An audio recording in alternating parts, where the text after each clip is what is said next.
Good evening, and welcome to this addition to our Pravancha lecture series.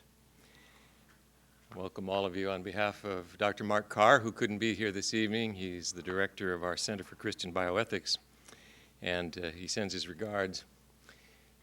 In your hands, we hope there are cards on which you can write questions for our speaker, and we'll collect those after he's finished speaking, and then I will triage them and direct them to our speaker so that we can attend to as many of them as possible. So if you don't have one of those cards, we'll see to it that you get one at the break. Let me just check. How many of you do not have cards? We'll see where you are. There are a few here, so I'll make sure that we card. Let me just say, Aaron, there are a few down here in front who don't have cards if you want to supply them with some. And they're right down here. Just raise your hands and Aaron will provide you with the cards. I have long looked forward to this evening when I could introduce one of the world's great thinkers and great humanitarian scholars. It was my privilege to meet Dr. Hassan Hathout in Cairo about 2 or so years ago. Dr. Hathout received his graduate training in Great Britain at the University of Edinburgh in Scotland. He holds the Doctor of Medicine degree.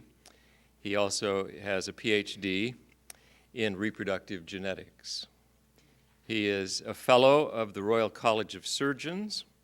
He is a fellow of the Royal College of Obstetricians and Gynecologists. And subsequent affiliations include a fellowship in the American College of Surgeons, International Federation of Obstetricians and Gynecologists, and the World Health Organization Committee for Medical Ethics. He's also been an active member of the WHO Committee on Human Reproduction and a close affiliate with the Vatican. He is the co-founder of the International Islamic Organization of Medical Sciences, a prestigious organization which had organized the conference in Cairo, at which we were both attendees and speakers. And Dr. Hathout was a keynote speaker for the first Christian-Muslim celebration at the White House in 1999. He's a nationally and internationally recognized leader in medical ethics and in Islam. Additionally, he's the co-founder of the Interfaith Council of Southern California and a recipient of many awards from interfaith and humanitarian communities. He's the author of numerous medical, ethical, and religious manuscripts, chapters, and books, including The Spirit of the Red Cross in the Teachings of Islam, Reading the Muslim Mind, Thus Shall I Stand Before God, and Audible Silence, a book which I have read on spirituality, which moved me deeply. His most publicized poems include The Migration, The Prince of Peace, and The Son of Man. He resides in Pasadena with his wife, who is also a physician and a retired pathologist, and his daughter, Dr. Eba Hathout, is a professor of pediatrics here at Loma Linda University, and with us this evening. Welcome to Dr. Eba Hathout. I hope that you'll take this moment, an opportunity to join me in welcoming to this podium Dr. Hassan Hathout.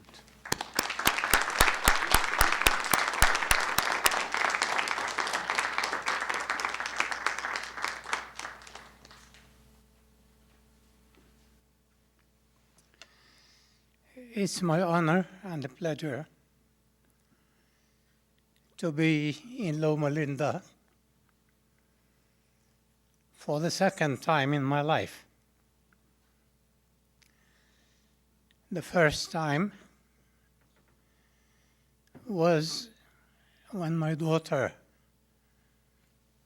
Eba, was being interviewed for a post and gave a lecture. And I do remember that after the lecture, Dr. Mace came to me and said, "Genius." And I just answered, "Genetics." And he looked at me so sharply that I immediately answered, "It's her mother."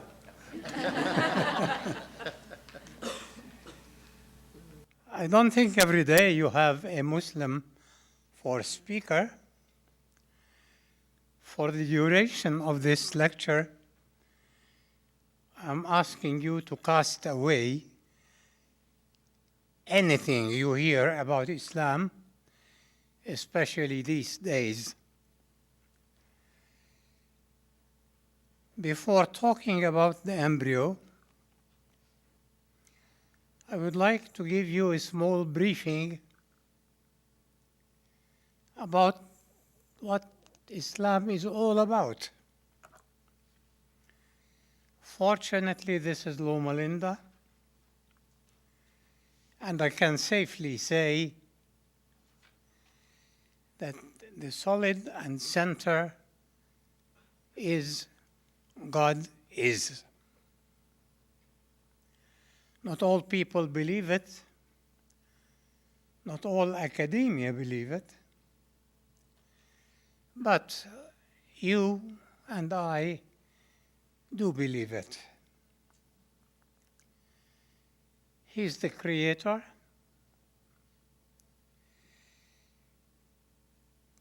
He has different names in different languages. In Arabic, the name is Allah. In Hebrew, it is Yahweh. In French, it is Dieu. In Latin, it is Theos, etc., etc., etc. But how many gods are there? One. Simply because God is infinite in all his attributes. And there cannot be two infinities. One for the Jews, one for the Muslims, one for the Buddhists, one for the Christians. None would be infinite if there were more than one. And so, our Creator is one. And you ask me, what do you mean with infinite? And I tell you, I do not know. I am finite, so I cannot encompass the meaning of the infinite. But infinity is a scientific fact taught in mathematics and has a special mathematical sign. So, the primary and ultimate creator is God. He created earth and all things. And on earth, he created atoms, following atomic laws wherever they are. And atoms unite to give molecules following chemical laws wherever those molecules are. And the molecular structure becomes more and more complex until we reach that chemical molecule of DNA, which has the capacity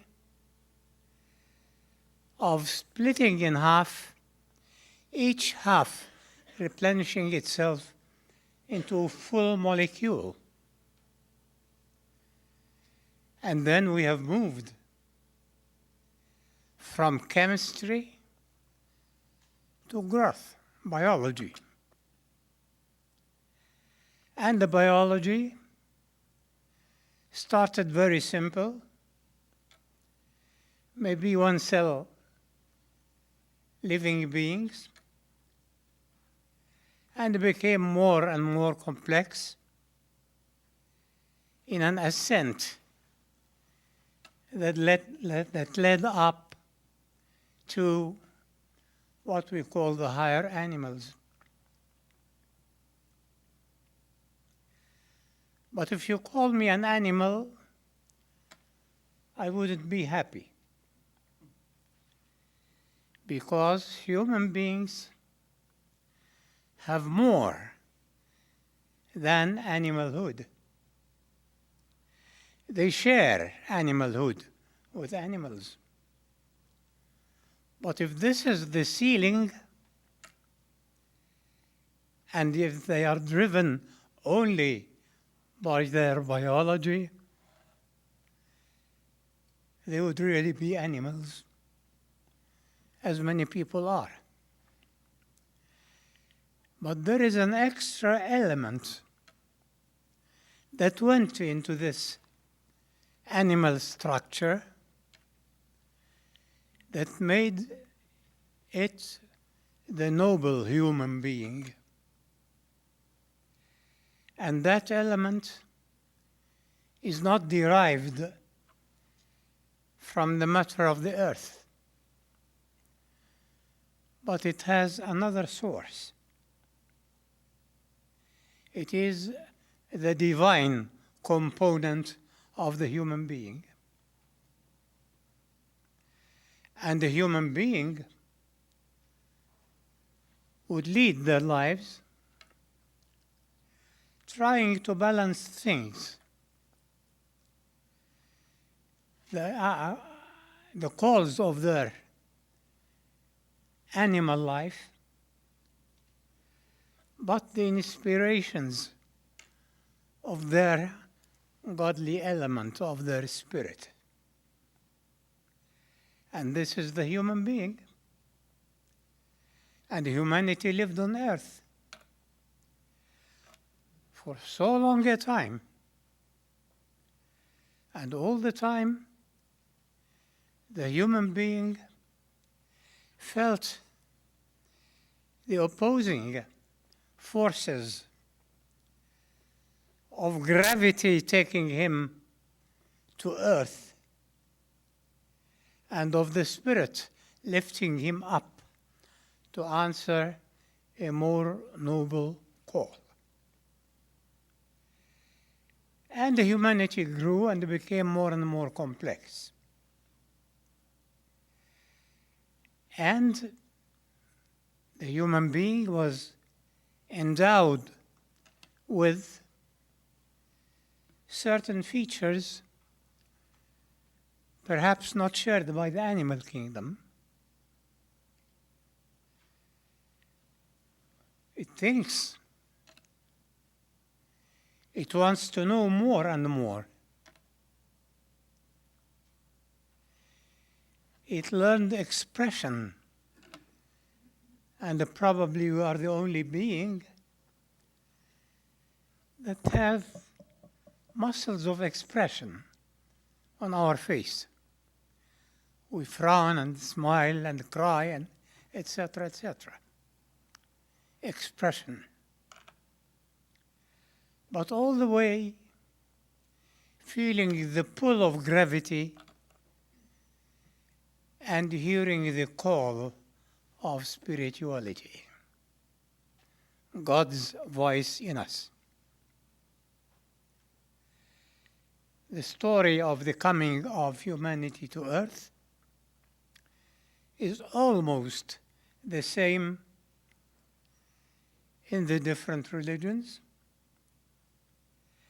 but we members of the Abrahamic faith believe that in order to keep humanity reminded with what God wants us to do and what He wants us not to do, Then came the idea of selecting members from amongst us, human like us. Choose them, send them to us to remind us. Hence the concept of messengers and prophets and prophethood in a long chain estimated in the Bible to be about 325 messengers and prophets. But only 20-something are mentioned by name in the scriptures. Whether the scriptures are those of the Jews or the Christians or the Islamic scripture called the Quran. And this is the message of man on earth. We Muslims in particular have a book called the Quran that we believe is God's very word, verbatim, word to word and letter to letter. And it has been preserved as is since it was conveyed to our Prophet Muhammad until today. And in the Quran we read that Muslims, Christians, and Jews are really one faith. And we read in the Quran, the same religion God assigned to you as the one he enjoined upon Noah. And this Quran we reveal to you, and that we enjoined upon Abraham, Moses, and Jesus, that you should steadfastly uphold the faith and break not your unity therein.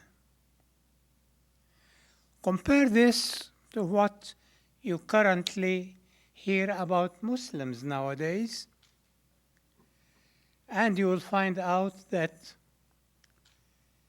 sometimes unholy aims exploit religion and tell lies and propagate them so strongly that, as a matter of fact, most of the people in Christendom never imagined that Muslims are so close and so friendly. The Quran also comments on the previous religions, supports Moses, supports Jesus, makes us believe in the miracles that Jesus made, and tells us that Virgin Mary was his virgin mother,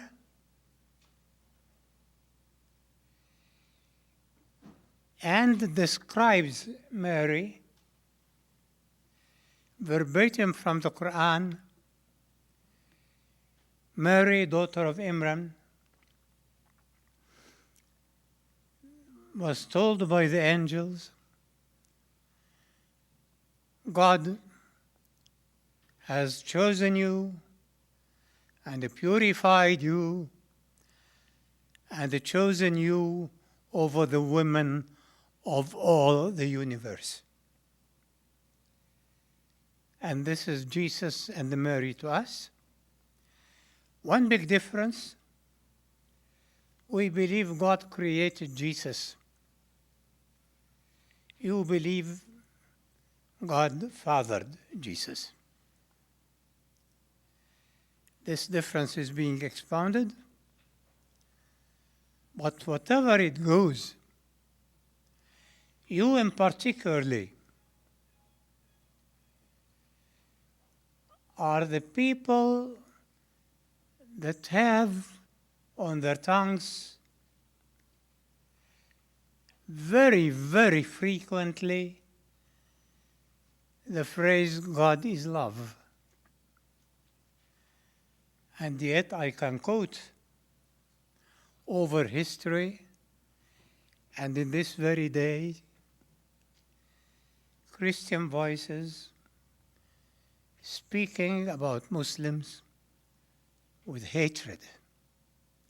And go and read and listen. Moreover,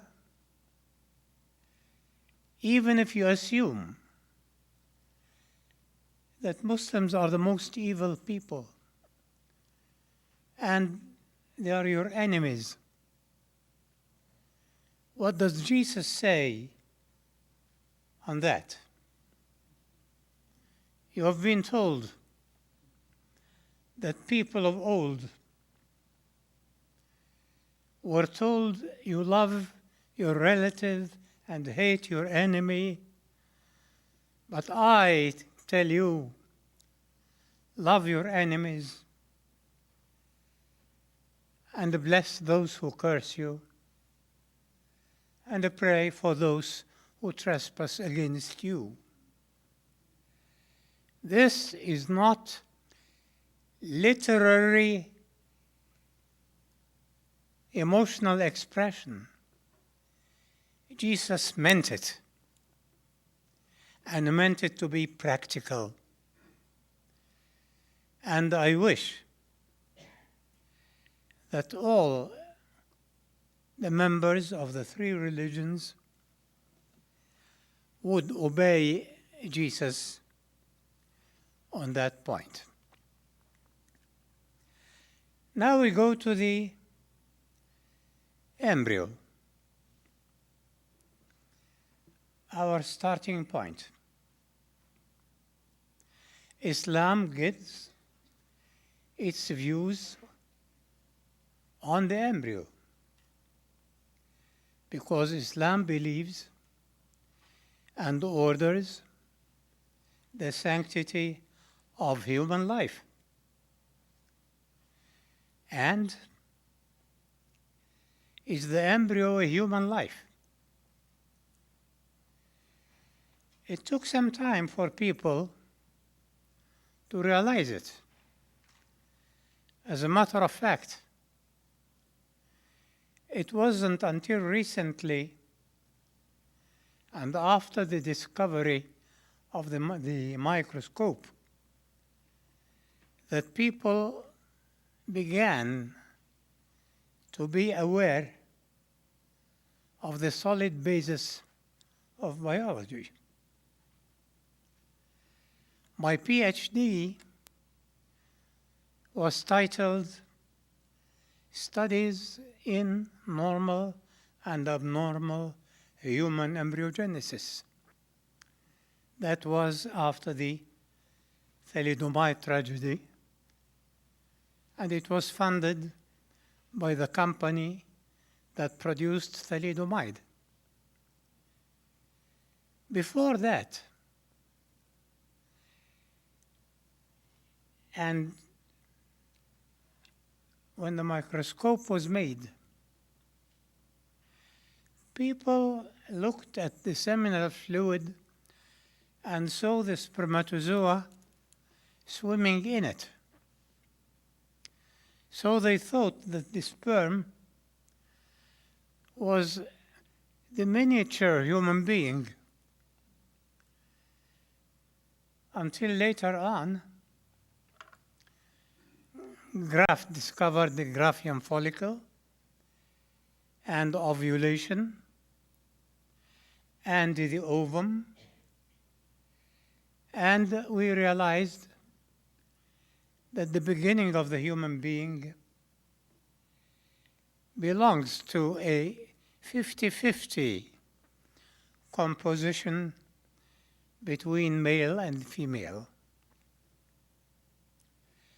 This method is not the only way of reproduction in nature. We know that in nature there is what we call reproduction asexually, just cell division. An amoeba divides into two, and that's that. And then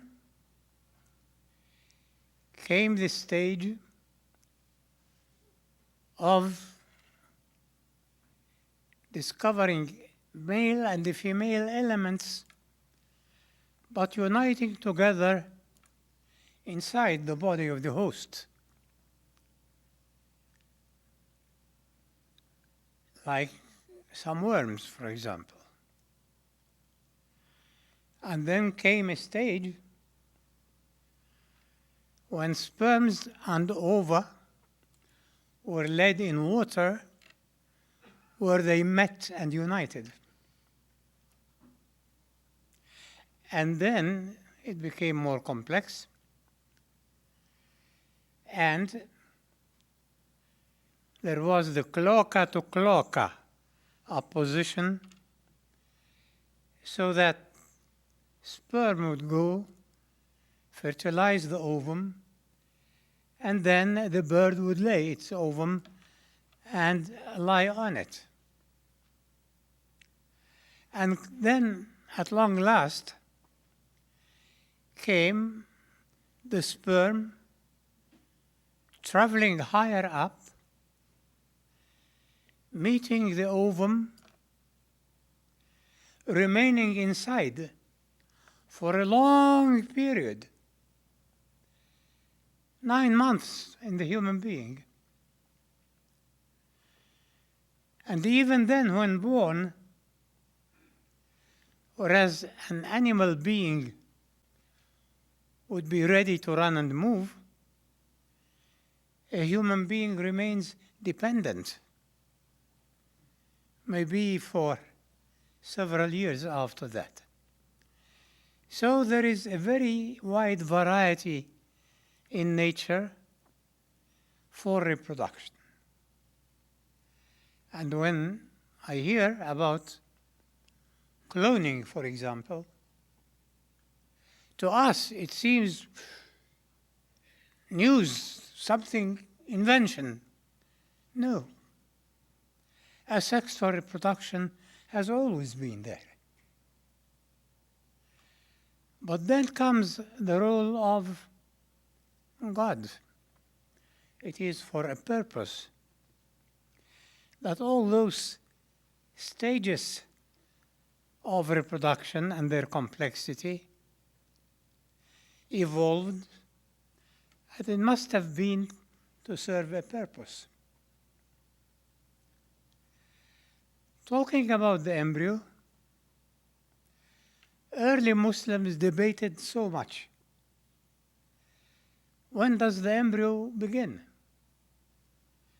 Because in Islam, as it is in Judaism, as it is since the two children of Adam, human life is not like animal life.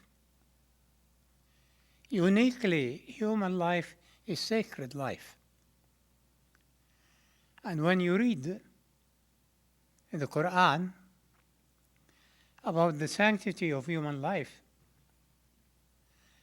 you find the Quran says, commenting on the event of Cain and Abel, the Quran says, on this account, we decreed upon the children of Israel that whoever kills a self for no other reason than manslaughter or corruption in the land it would be as though he killed all mankind. And whoever saves a life, it would be as though he saved all mankind. This is the trend regarding human life in all the religions, in all God's religions. And this, therefore, is the value of the embryo. And earlier Muslims asked the question, when does that human life begin? And again the answer went through a chain of changes. To start with, people thought that when the mother feels the kicking of the fetus, life has started. But later on, it was discovered that this is due to the formation of limbs and the growth of the embryo so that its kicks could reach the uterine wall. And so comes another opinion that life must begin at 6 weeks, because when they examined aborted fetuses, spontaneously aborted, they found the semblance of a human being, a head end and a tail end, maybe limb buds, etc. So they said that, therefore, assault on it would be banned if the pregnancy is 6 weeks. Later on came a more intelligent one, called Al-Ghazali, in the year 1011, who said, oh no, human life goes through 2 stages, an imperceptible one and a perceptible one. The imperceptible one begins at the beginning, when the semen and the female element would meet together, fuse together, and are lodged in the place, he said. That was 1,000 years ago. And what he predicted proved to be the reality later on. And so, the beginning is the beginning. And in a conference at the Islamic Organization for Medical Sciences, some 20 years ago, we brought together scholars in Islamics and medical scholars and scientists, and tried to reach a conclusion. When does life begin? And we put certain postulates. The stage of life to be called the beginning of life must have the following criteria. It should be a clear-cut event. It should entertain that cardinal feature of life, which is growth by cell division. Number 3, if this growth is not interrupted, it leads to the subsequent stages of life as we know them. Number 4, it has the genetic bag characteristic of the human race, but also of a special, unique individual that never came before and will never be repeated. Number 5, it is not preceded by any stage that combines all the previous 4 criteria. And just about the time when we were endorsing that definition, arose the question, would it apply to the fertilized ovum? And after long debate, the answer was no, because if there is a fertilized ovum and you leave it for any length of time, it will not give a human being. And therefore, the real beginning of the human being is when the fertilized ovum is implanted in its abode in the human uterus, is the formation of a fetal-maternal unit. And this was the view to be taken. And this coincided with what the Sharia or Islamic law says about the embryo. It has certain rights. If a woman commits a crime punishable by death, and she is pregnant at any time of pregnancy, however early it is, then the punishment will be postponed until she delivers and nurses the baby. If a man dies, then his legacy would be distributed among his legal heritors. And if his wife is pregnant, then the share of the unborn would be kept aside, and if the baby is born alive, it will take its share of the inheritance.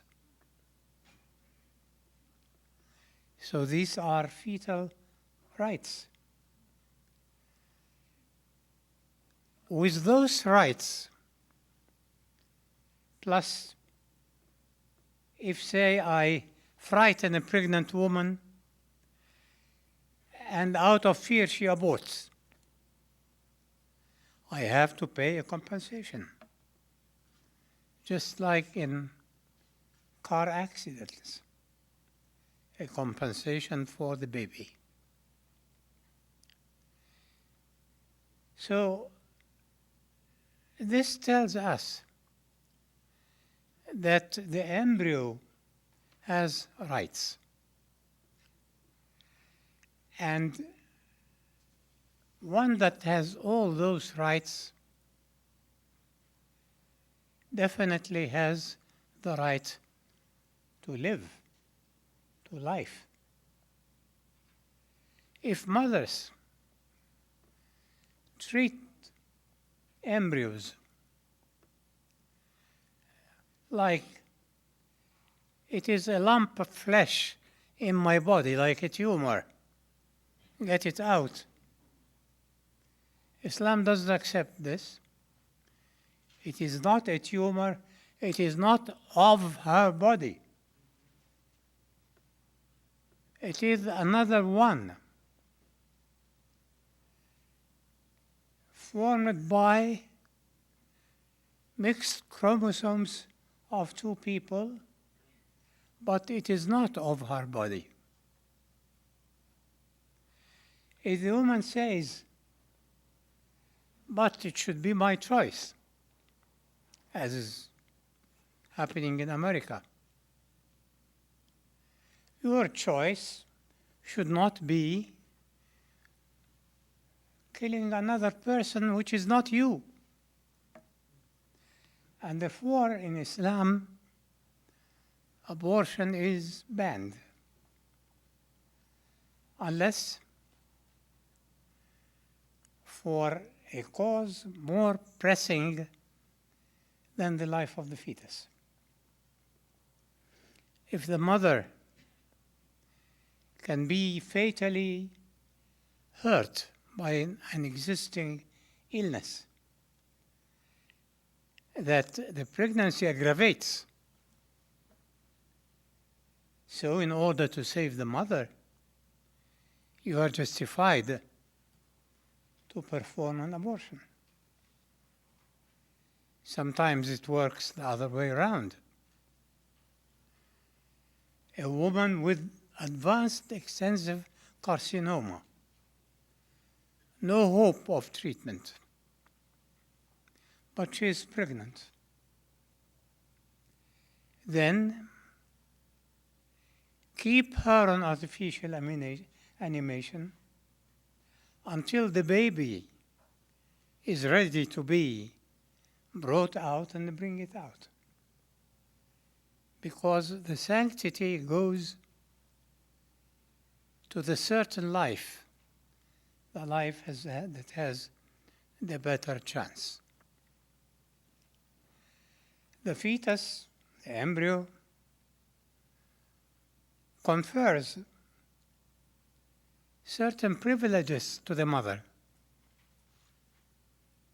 She can modify the style of her prayers. She's exempted from having to fast the month of Ramadan, etc., etc. How about test tube babies? We thought that test tubing is only a method of bypassing an obstruction, a detour. And we agree to it as long as the ovum and the sperm belong to husband and wife during the validity of their marriage contract. Not after the husband has died and left semen in the bank. He died, he is no more the husband. And she can marry another one without the intrusion of a third party. Because along human ascent and human progress, the idea of marriage came, and the idea of a marriage contract came. And the idea that a marriage contract is a contract between two, it cannot be a contract between more than two. And therefore, artificial insemination, donor or a donated egg or a donated embryo or surrogacy are not accepted to Islam. This is, I want to leave time for you to ask questions, but just in passing, I would like to say that there are some more aspects to the issue of respect for embryonic life. I once was invited to make peace between parents and their son. And when I talked to him, he said they don't deserve it. When they married, they decided to beget 2 children. That was my sister and myself.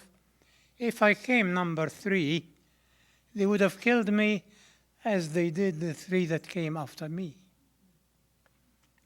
The family ties, the family emotions.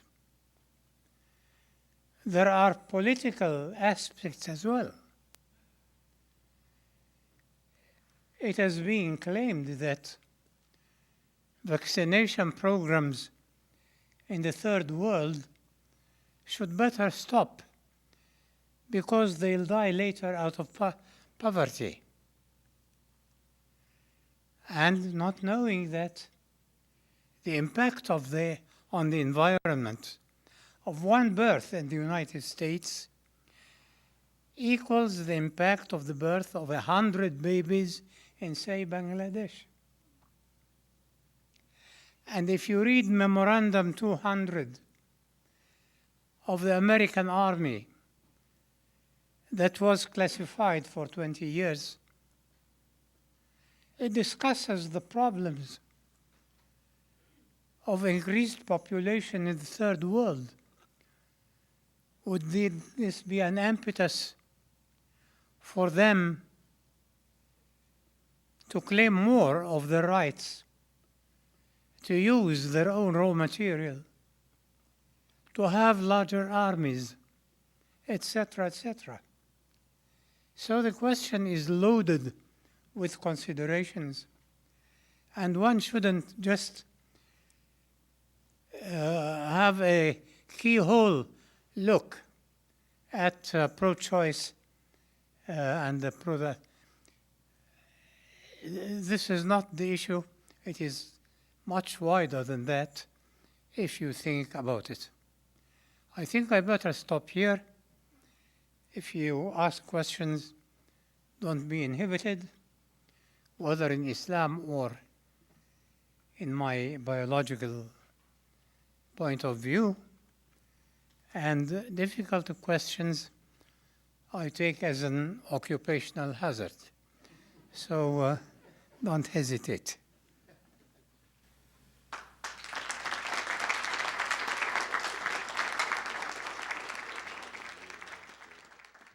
Life which we should not end through abortion except for, as you put it, more pressing reasons, such as the life of the mother.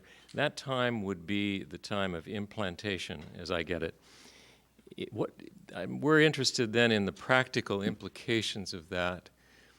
I would be interested in your sense of the practical implications of that for frozen embryos that resulted from the bringing together of sperm and ovum of married couples, we'll say, but you know the situation we have with somewhere between 500,000 and 1 million frozen embryos in this country that are now not planned for implantation, but are there in storage, and the question arises whether these may be used as a source for embryonic stem cells.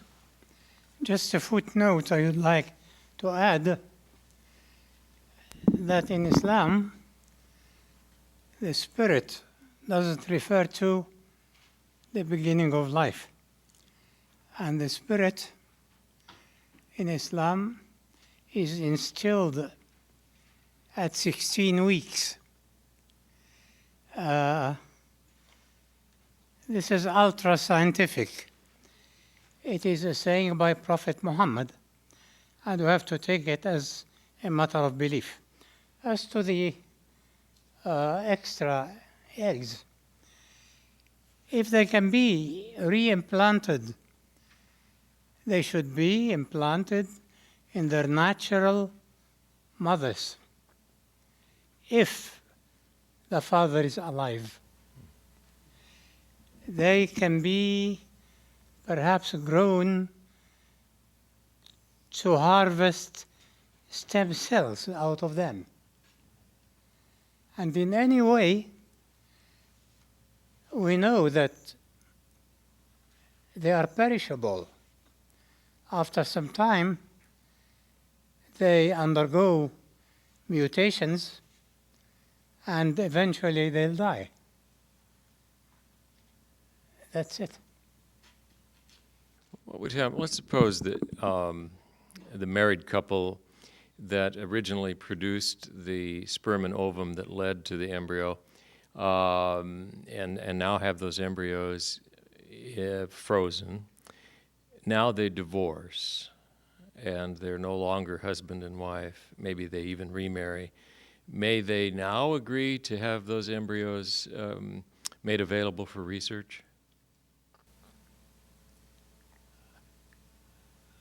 Offhand, I say yes. Okay.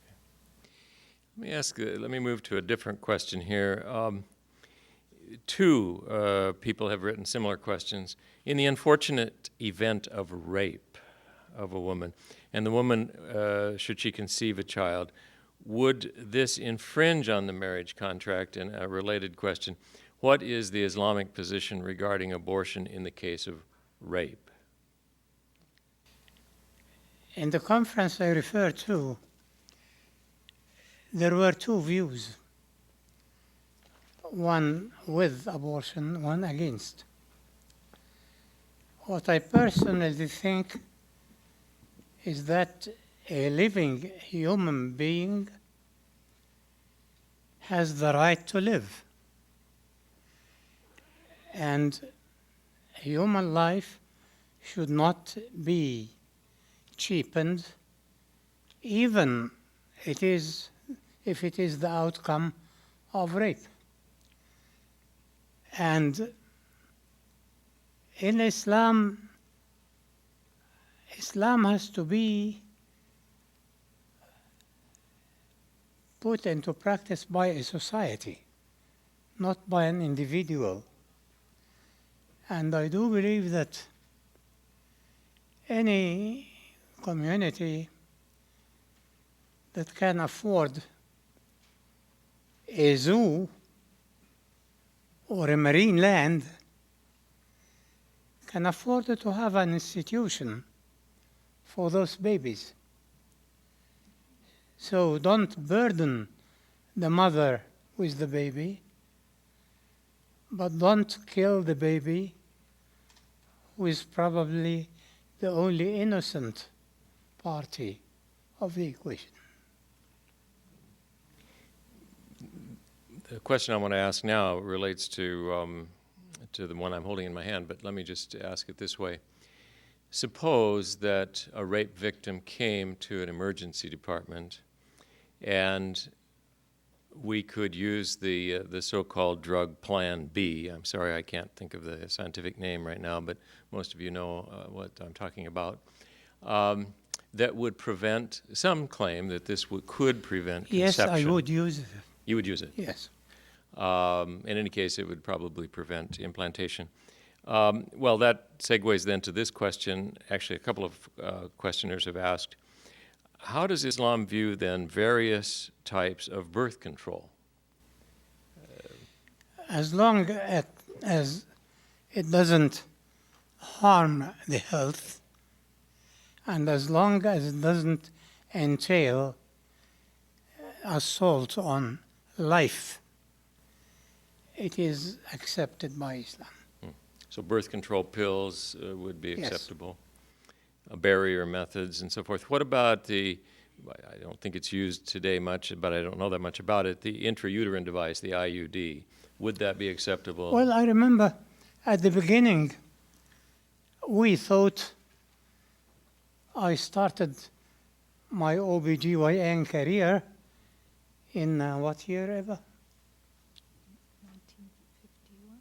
1951? Oh no, before that. 1950.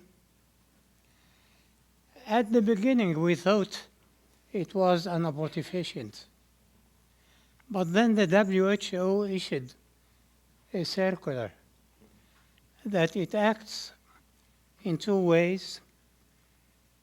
Its copper content is spermicidal, and there is a progesterone content in it that makes the cervical mucus too thick to be penetrated by the sperms. So is that acceptable? Yes. Because even though conception has occurred, implantation doesn't occur. Okay. Here's a question. If carrying a pregnancy would threaten the mental health of the mother, would that be an acceptable reason for termination of the pregnancy? I would say yes, provided we are serious and honest. Because in many such cases, it was neither serious nor honest. But you should really, conscience is an essential human ingredient. And when communities live without conscience, they can slip in any way. This is my question now, just following on that, is triggered by that.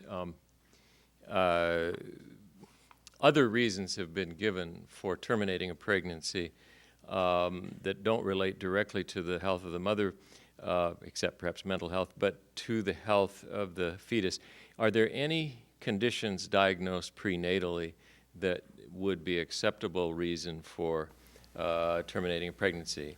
If the fetus is afflicted with a condition that is known to be fatal sooner or later, then it can be aborted. But this will be betraying the progress of the new science of fetology that aims at correcting fetal anomalies and even performing fetal surgeries to the fetus in utero. Someone just wants clarification. Did you say that neither the donor sperm nor the donor egg are approved by Islam? In other words, sperm donors or egg donors? Reproduction should be within the brackets of a marriage contract. Marriage contract is between two. It cannot accommodate a third party. This is the last question, I think, unless others are coming forward with them. What is the process by which ethical positions or ethical standards are developed and accepted as authoritative for Islam when the issues are not specifically dealt with in the Quran? If you don't have a text in the Quran, how do you settle this? As you know, in Islam, there is no clergy, no church. There is scholarship. And what we go by is, does the Quran say something about it? If not, did the Prophet say something about it? Number 3, work your mind, because there is a process of analogy. Alcohol is forbidden in Islam. Hashish was never mentioned. But by analogy, it was forbidden also in Islam. Also, the unanimous consensus of the scholars in one city at one time. One more question has just been given to me. How does Islam or the Quran view Jesus or describe Jesus? You mentioned Jesus in your talk here. Can you say a little more about that? Jesus Christ, Son of Mary, is the envoy of God, and his word that he bestowed on Mary and a spirit proceeding from him. Quran.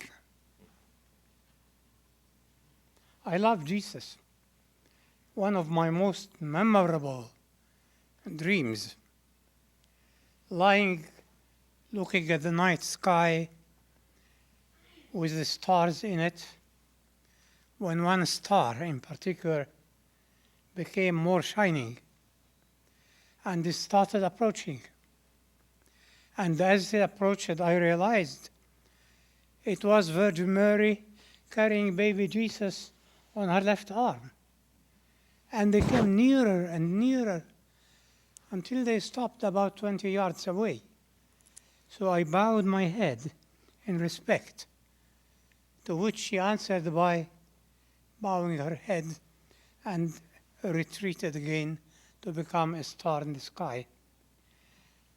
I do love Jesus, and I believe in him. And a puzzle that often eludes me, that we Muslims love Jesus so much. We have the same miracles in the Quran and even one more. You know what? When Mary gave birth to Jesus, and they took him and went to her family, and they accused her of being so and so. And God had inspired her to remain silent and just point to the baby. So she didn't answer. People were used to the idea of fasting from speaking. Don't speak today. And Jesus spoke. This is not in the Bibles. And Jesus spoke, saying, I am the servant of God. He gave me the book and made me a prophet and recommended to me to pray and give alms for charity. And kind to my mother. Didn't make me miserable in this life. And all peace be on me.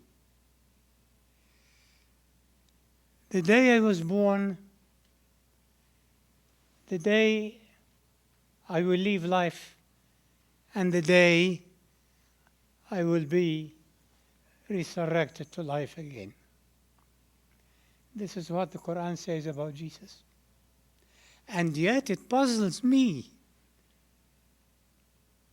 Let me ask you the question. I say that about Jesus. And you, and I don't mean personally you, but there are those who said, and still say, Jesus was a liar, an impostor, and his mother was a bad woman, etc., etc. And you love them more than you love us. Can you explain? Anyone want to answer that question? You understand the question? Yes, I can explain. There is evil deep in the heart of human beings, and they need help from God. And together we may find that. We've been in the presence of a great person tonight. We're all in your debt, Dr. Hathout, and also the other Dr. Hathout for helping us this evening. Let's thank them both.